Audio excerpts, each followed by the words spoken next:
Assalamualaikum Bu, perkenalkan nama saya Jani Sudiandi. Saya mahasiswa studi S9 Aliganjang 12. Pada kesempatan kali ini kedatangan saya memiliki maksud dan tujuan adalah untuk memberikan penyuluhan kesehatan terkait tentang penyakit diabetes mellitus ya Bu ya.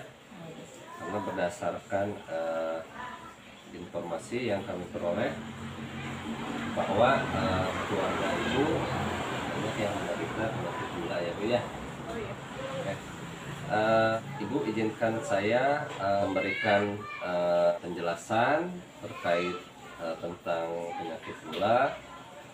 Itu kurang lebih waktunya 5-15 menit ya Bu ya.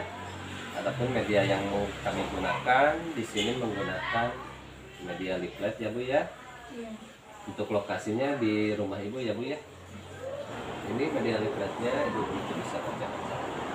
Baik ibu, di sini sebelumnya ibu tahu apa itu penyakit gula Bu? Penyakit gula atau juga bisa disebut kencing manis ya Pak? Iya. Terus yang ibu ketahui penyakit gula itu seperti apa sih Bu? Penyakit gula mah biasanya menyerangnya pada kaki saya, sering pegal-pegal, kesemutan. Terus saya merasanya haus terus, lapar terus, kencing terus, sama ini badannya gemuk-gemuk Pak. Oh iya. Baik ibu, saya akan mereview ulang ya. Saya akan menjelaskan apa itu penyakit kencing manis, terus penyebabnya dari mana, terus tanda dan gejalanya seperti apa, terus cara penanganannya itu seperti apa ya Bu ya.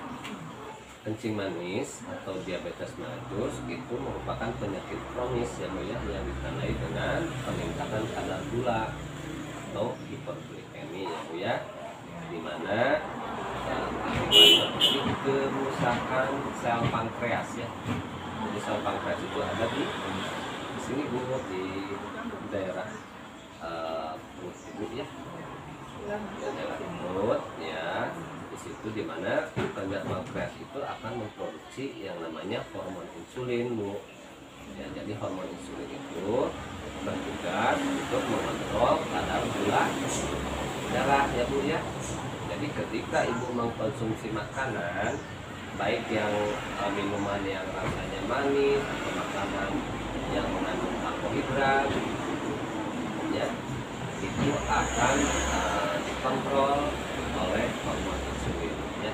Jadi kadar gula ibu itu akan diatur oleh hormon insulin. Jadi ketika hormon insulinnya terganggu, otomatis kadar gula ibu tidak terkontrol ya. Dan sampai di sini paham ibu ya. Kemudian yang kedua itu tadi sudah dijelaskan penyebabnya, salah satunya adalah akibat adanya kerusakan atau gangguan pada sel pankreas. Nah, di sini penyebab terjadinya diabetes mellitus itu apa saja sih Bu? Salah satunya bisa disebabkan oleh faktor keturunan Bu. Jadi faktor keturunan itu misalkan akibat yang pertama ibu memiliki riwayat penyakit gula, terus suami ibu mempunyai riwayat penyakit gula juga. Jadi anaknya itu biasanya akan menderita penyakit gula juga ya. Nah, jadi ada yang namanya penyakit gula dari kecil ya Bu ya. Gitu.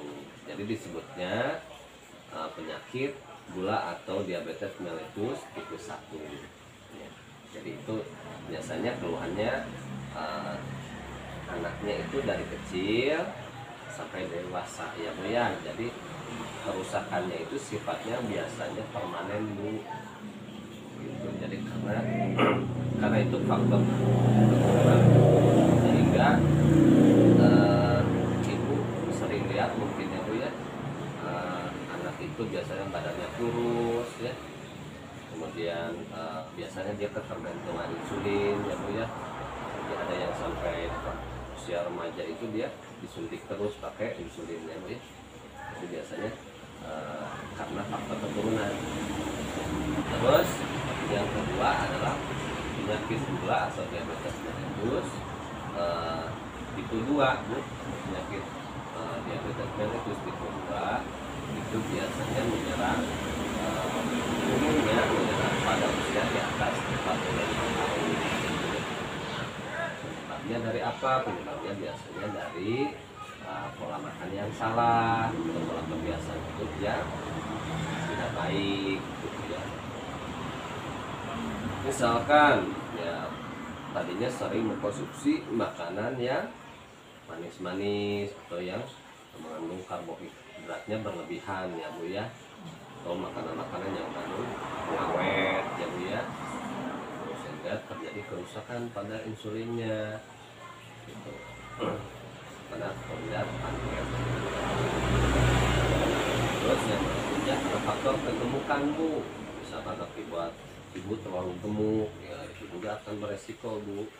Jadi biasanya organ atau kelenjar pankreasnya itu bisa mengalami kerusakan akibat penumpukan sel lemak ya Bu ya. Juga terjadi sumbatan ya, akibatkan produksi hormon insulinnya itu artinya ditekan. Kemudian selanjutnya ya karena kebiasaan misalkan mengkonsumsi alkohol Bu, terus kebiasaan mengkonsumsi obat-obatan ya itu yang bisa merusak sel pankreas. Selanjutnya tanda dan gejalanya seperti apa sih Bu? Misalkan kalau penderita penyakit gula itu ya salah satunya sering haus ya Bu ya, kemudian sering lapar, kemudian sering pipis Ibu ya Bu ya, kemudian kesemutan ya, terus lemas badan ya Bu ya, nggak ada tenaga gitu ya. Nah itu salah satu tanda dan gejalanya yang sering muncul. Selain itu gejala yang lain biasanya Ibu ketika ada luka suka lama sembuhnya ya Bu ya. Ketika Ibu mengenali gejala-gejala seperti itu, Ibu harus waspada ya Bu ya. Jadi di sini saya akan menjelaskan terkait pencegahannya juga ya Bu ya. Mungkin di sini sekalian aja nanti Ibu bisa sampaikan ke keluarga yang lain ya Bu ya. Jadi langkah-langkah apa saja sih yang harus dilakukan ya? Yang pertama, Ibu harus menjaga pola diet makanan ya Bu ya. Diet makanan Ibu itu harus bagus Bu ya. Jadi jangan mengkonsumsi karbohidrat berlebihan ya. Ibu harus mulai membuat jadwal diet makanan ya. Kita ketahui bahwa jenis-jenis makanan yang mengandung karbohidrat itu kan banyak ya Bu ya. Ya bisa dari nasi putih atau nasi merah, jagung, kentang ya Bu ya. Terus apalagi Bu? Singkong, talas ya Bu ya. Nah itu bisa dijadikan sebagai makanan pengganti ya Bu ya.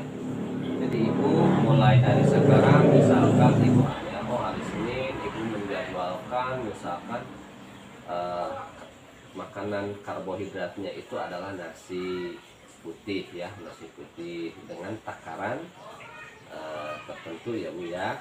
Kemudian hari Selasanya beras merah ya, hari berikutnya Ibu bisa mengkonsumsi kentang misalkan ya, berikutnya Ibu bisa mengkonsumsi talas, berikutnya Ibu bisa mengkonsumsi jagung dan lain-lainnya. Kemudian makanan itu jadi idealnya Ibu ketika mengkonsumsi makanan itu harus ada karbohidratnya, harus ada proteinnya ya Bu ya, harus ada lemaknya ya, kemudian didampingi oleh sayur dan buah-buahan ya Bu ya. Jadi dari mulai sekarang pola makannya dirubah ya Bu ya, gitu ya.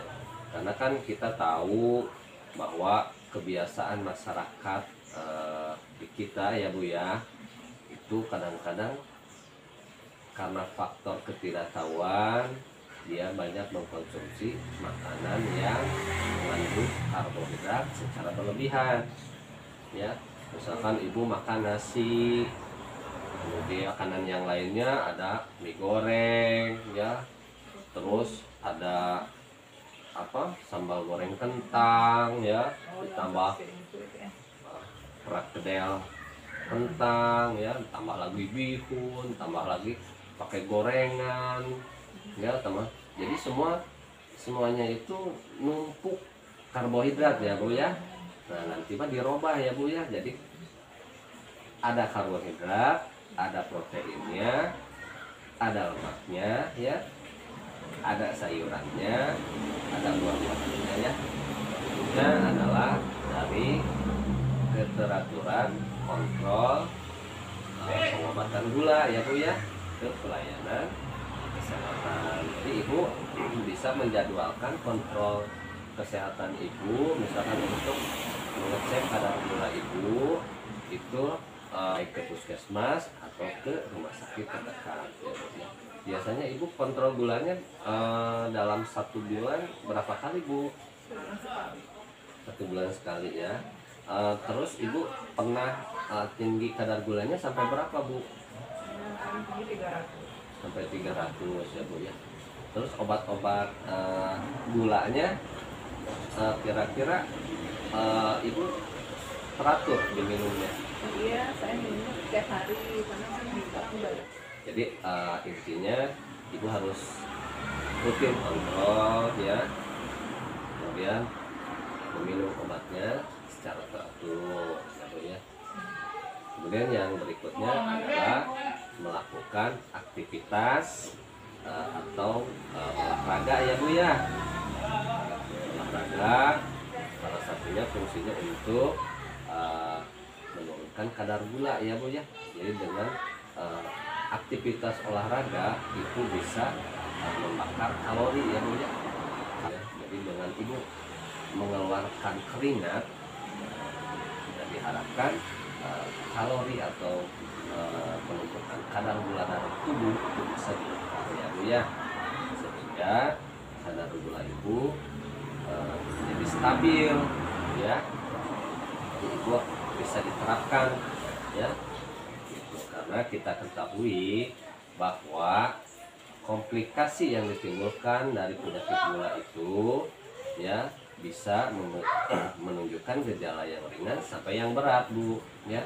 Yang ringan mungkin ibu hanya sebatas pegal-pegal ya Bu ya, kesemutan gitu. Terus yang sedangnya ya mungkin pandangan mata ibu mulai kabur ya, mulai enggak jelas, terus ibu lemas gitu ya, enggak ada tenaga. Kalau yang berat biasanya ibu itu ada yang sampai matanya nggak melihat Bu ya, sampai dioperasi ya. Itu biasanya akibat terjadinya katarak Bu ya, katarak ya.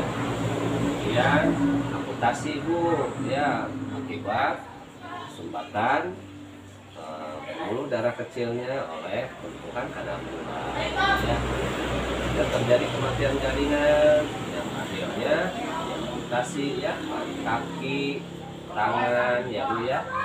Yang lainnya apa Bu ya, bisa serangan jantung Bu ya, ketika penumpukan kadar gula itu menyumbat di pembuluh darah jantung ya, ibu bisa kena serangan jantung ya Bu. Dan bila misalkan terjadi gangguannya pada ginjal ya, mungkin ibu bisa mengalami kerusakan ginjal ya Bu ya. Ibu harus melakukan cuci darah ya Bu ya. Jadi jangan sampai terjadi komplikasi yang tidak diinginkan ya. Terus pencegahan yang lainnya, jadi misalkan bila kadar gula ibu lagi tinggi ya berarti lindungi kulit ibu ya, agar terhindar dari luka ya Bu ya. Hindari konsumsi yang manis-manis ya Bu ya, atau minuman yang manis-manis juga. Penjelasan saya bisa dimengerti oleh ibu? Bisa dimengerti ya. Baik Ibu, ada yang mau ditanyakan Bu? terkait penjelasan saya? Alhamdulillah Bapak, saya paham sekali penjelasan dari Bapak. Alhamdulillah ya Bu ya. Baik Ibu, untuk penjelasan lainnya mungkin Ibu nanti bisa baca-baca di leaflet yang sudah saya berikan ya Bu ya. Kalau seandainya Ibu sudah merasa paham, sudah mengerti apa yang saya sampaikan, alhamdulillah ya Bu ya. Mungkin nanti kita akan bertemu dalam penyuluhan berikutnya terkait penyakit yang lainnya di tempat dan waktu yang sama ya. Baik Ibu, terima kasih atas waktunya. Saya undur diri. Wabillahi taufiq wal hidayah. Wassalamualaikum warahmatullahi wabarakatuh. Terima kasih Bu.